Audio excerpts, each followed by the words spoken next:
Hello all, welcome to Success Channel. Today we are going to discuss about effect of COVID on cross-border agreements. We have esteemed speaker, Mr. Vinit Aneja. He is managing partner and head of corporate practice, Classes Law. He has over 23 years of experience in merger acquisition, joint venture, corporate advisory, private equity, etc. He has been facilitated with various national awards, including a recognition as Super 50 lawyer in India. So let us start. Yeah, Mr. Vinit, what is cross-border agreement? Cross-border agreements are basically agreements between parties or two different countries. So it could be in the nature of a distribution agreement, a joint venture, where there are two jurisdictions involved. That would be considered as a cross-border agreement.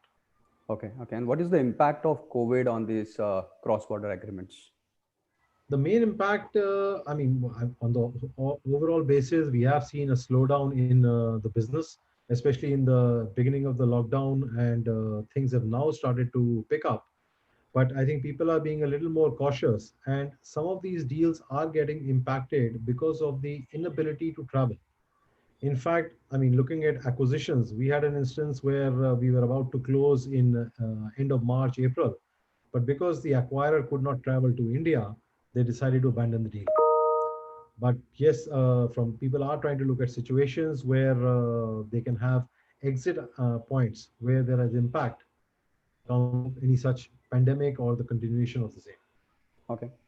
Can you tell us few clauses which you will mandatorily add in agreements in to consider COVID-like scenarios? So there isn't a lot. It depends on the nature of the agreement.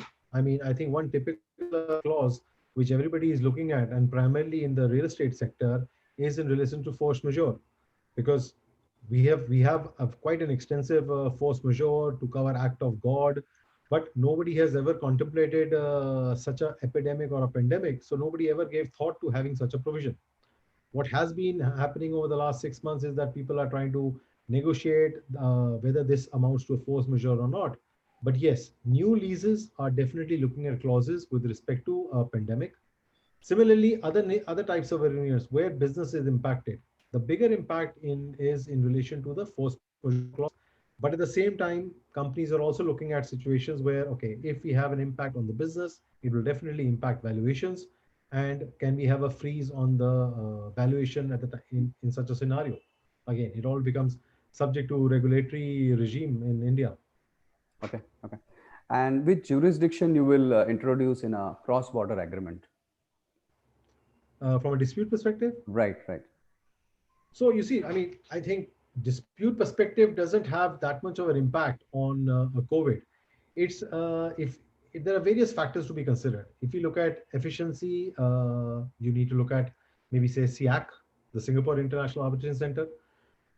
If it's let's say on account of a cause of action which will arise in India and an interim relief will be required in India, then people will look at the Indian arbitration. The MCIA is also gaining popularity, and while the government has mandated that to be included in government contracts, but private parties are also looking at it. One of the other factors people simply look at is from a cost perspective, and sometimes in that situations, Singapore becomes quite relevant. But mainly in cross-border agreements, we've seen it is hovered between SIAC or ICC or LCIA. Okay. And have you seen any changes in negotiation patterns due to this COVID scenario? Negotiation of agreements. The main negotiation, which is taking now longer, is really the force majeure and impact of COVID on the business. Okay. That is the main clause which is taking time because there's resistance from one side that pandemic cannot be an impact on the business because again that's beyond our control. People look at including things which are within their control. The main aspect, yes, people are acknowledging that a pandemic could be there, but then one party doesn't want to bear the impact or the burden of a COVID situation or a pandemic situation. Really treat it as a neutral situation, and the parties, if they suffer a loss, they suffer a loss. And do you see any impact on commercials as such? Will people think Commercial, about, yeah, again, it would vary from sector to sector. Commercials have taken a slight impact depending on the sector. So if today you were to look at the pharmaceutical space or the medical space or healthcare sector, the valuations are up because that's really the thing in demand right now. Other sectors where, I mean, again, real estate continues to be a slow. The Make in India scheme of the Prime Minister is picking up. People are looking at investment into India as against China, and India is trying to capitalize on the outlook of the foreign companies to India vis-a-vis China. But again, there is going now the commercials are going to take a bigger impact on, depending on what the policies are of Joe Biden, the new president of the states. I mean, Trump had a different outlook. Whether Biden shares the same outlook vis-a-vis China and India, that all remains to be seen. Okay.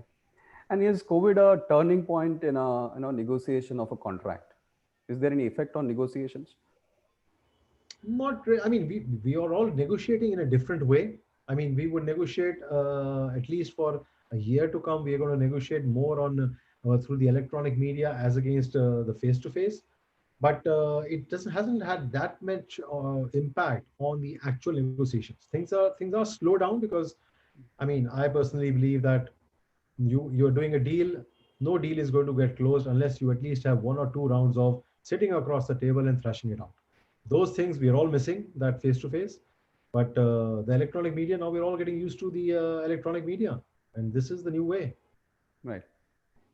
Yeah, so Mr. Vinod, it was a great discussion. Thank you very much for joining Success Channel and sharing your knowledge. Thank you very much. Thank you so much, Abhishek. Thank you. Thanks. Thanks.